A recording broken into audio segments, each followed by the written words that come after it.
질주하고 있죠. 그런 현실로 고차화하고 있습니다. 그러니까 전술핵을 탑재할 수 있는 이런 단거리 미사일이고, 거기에다가 이 발사 플랫폼도 저수지에서 화물 열차에도 쓰고, 그 다음에 이런 걸로 지금 다양화하고 있는데, 이게 사전 탐지를 아주 어렵게 하는 그런 문제가 있어요. 우리한테는 사전 탐지가 그만큼 어려워지는 거죠.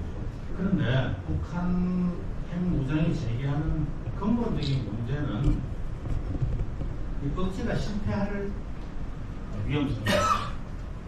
북한 핵을 억제할 수 있다 그러면 뭐 핵을 아무리 만들어도 핵 열심히 만드는 거라고 그냥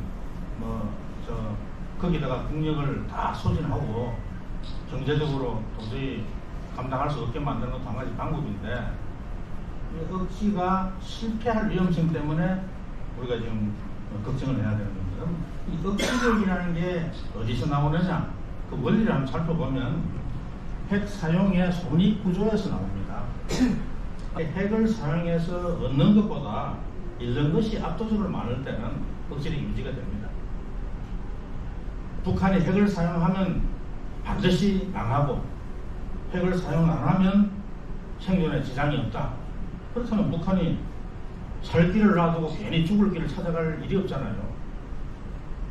그러니까 이런 상황이 북한 체제가 안정을 유지할 때는 이런 손익 구조가 그대로 유지가 되는 거죠. 괜히 사용 안 하면 살 걸 갖다 핵 사용해가지고 망할 필요가 없는데, 그런데 이제 핵을 사용하지 않아도 망할 상황이 온다. 그렇게 되면 어떻게 되겠습니까? 그럼 핵 사용해서 잃을 것이 없기 때문에 그 순간에 억지가 실패하는 겁니다. 언제 이런 상황에 도달하느냐? 김정은 체제가 벼랑 끝에 몰려서 핵 사용을 하면 생존을 하루라도 더 연장할 수 있다든지, 아니면 망할 확률을 100%에서 99%로 99.9%로 줄일 수 있다 해도 김정은 계산에서는 핵을 사용하는 게 낫죠. 정권 교체가 불가능한 거거든요. 그 정권 교체가 원천적으로 불가능한 유일한 핵 집단이 북한이기 때문에, 딴 나라에서는 다 통하는 억지가 북한에는 이게 실패할.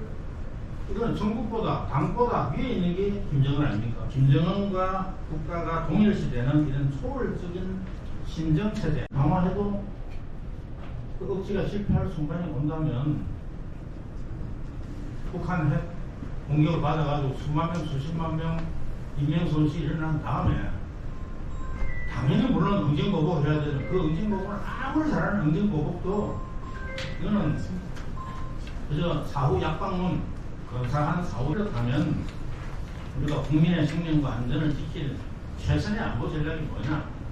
응징보복이 필요 없는 전략이죠. 북한의 핵 사용을 원천 거부하는 데 목표를 두고 전력 구조도 거부 중심으로 저는 재편해야 된다고 봅니다. 김정은이 핵 공격 명령을 내리고 나면 한 30분 내에 북한의 핵미사일 기지와 발사대를 타격하거나 노칭 미사일을 요격할 수 있어야 이게 효과적으로 거부가 가능한 거겠죠. 그래서 저는 우리 군의 상축 체제 하나로 내세우는 그 대량 응징 보복, 소위 KMPL이라는 참 잘 만들긴 했지만은, 이거는 국민의 생명을 지키는데 뭐가 가장 좋은 선택이라는 관점에서 본다. 이게 수만 명, 수십만 명 죽고 나서 보복은 KMPL이 아니고 미국이 그 10배, 20배는 다 보복을 하거든요. 우리는 기본적으로 그 억지와 거부 실패했을 때 사용할 수 있는 최후의 옵션이긴 하지만은, 그거 없어도 되는 안보 전략, 이게 되는 그런 우리한테 중요한 성공적인 안보 전략이다, 이렇게 생각합니다. 그러면 이제 우리가 여러분들 아마 독자 핵무장이 우리가 필요하냐 관심을 많이 가지고 계실 텐데, 남한과 대한민국과 북한이 하나 통일된 게 하나 있습니다. 핵숭배 사상. 핵숭배 사상이 저는 이게 민족 종교라고 보거든요. 남북한이 다 공이 똑같이 믿는 게 핵만 있으면 다 된다. 북한에 핵만 있으면 미국이 우리를 건들지 못한다. 우리도 핵에는 핵으로 대응해야지 재래신국이 소용없다. 저 핵 순배 신앙의 저는 하나의 단편이라고 보거든요. 근데 이게 우리가 핵무장 할 것이냐 말 것이냐 하는 건 저는 이런 신앙적 차원이 아니고 아마 우리 이거 여론조사를 하면 핵무장 하자는 사람이 거의 3분의 2가 된다는데 60%가 넘는다는데 그분들이 우리가 핵무장하게 되면 우리가 지금 가동하고 있는 원자력 발전소 우리 전력이 한 3분의 1을 원자력 발전소 그 원자력 발전소에 필요한 핵연료 한국에다가 수출하는 게 국제적으로 다 금지된다. 이런 비약한 세력이 잘 모르시는 분들 많죠. 그럼 우리 전력 30%를 무슨 재주로 지금 그 절전하고 무슨 제한 송전한다고 30%를 줄일 수 있는 게 아니거든요. 우리 돌아가는 공장이든 상업시설, 백화점이든 이거 다 제한 송전해서 하루 몇 시간 좀 문을 닫아야 됩니다. 그 전력 요금은 2배, 3배 올린다 해서 제가 보기 이게 이 모자라는 전력을 감당하고 있는 게 아닙니다. 한 점만 적자가 몇백 도씩 더 늘어나는 게 문제가 아니고 대한민국 경제가 완전히 무너질 수가 있거든요. 우리는 농축우라늄을 여기서 사와야 되는데 한국에다가 농축우라늄을 판매하는 것 자체가 그 판매하는 모든 나라의 국내법상 불법이 되어버립니다. 우리가 NPT를 탈퇴하는 순간부터 그냥 핵을 마음대로 개발하면 되는가 보다 이렇게 좀 생각했었는데 간단하지 않다 하는 걸 좀 알고 계셔야 할 것 같고 그 다음에 핵무장하는 게 안보적 부가가치는 말이죠. 억지, 거부 두 가지 측면에서 볼 필요가 있습니다. 억지에는 도움이 됩니다. 억지.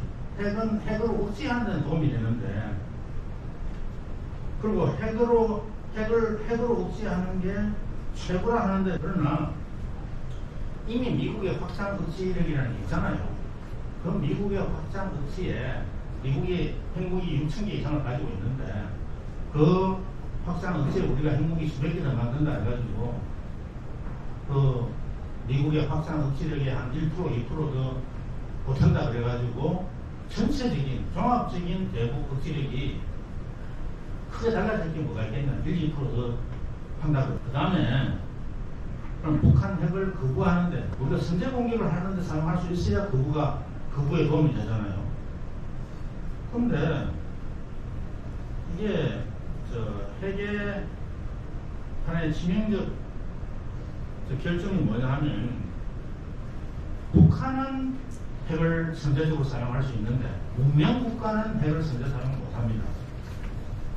미국이 핵을 사용할 수 있다 그러면 장진호에서 중공군에 포위돼가지고 그게 거의 괴멸을 당할 그런 위기에 처했을 때 그 핵을 사용해서 이기지 않겠습니까? 베트남전도 마찬가지고 뭐 이라크, 아프가니스탄 핵을 사용해서 이기는 것보다는 차라리 재래식 전쟁하다 지는 게 낫다. 미국은 그런 게 아니고 러시아도 마찬가지예요. 러시아가 아프가니스탄 가서 10년 전쟁하다 망한 거야 소련이.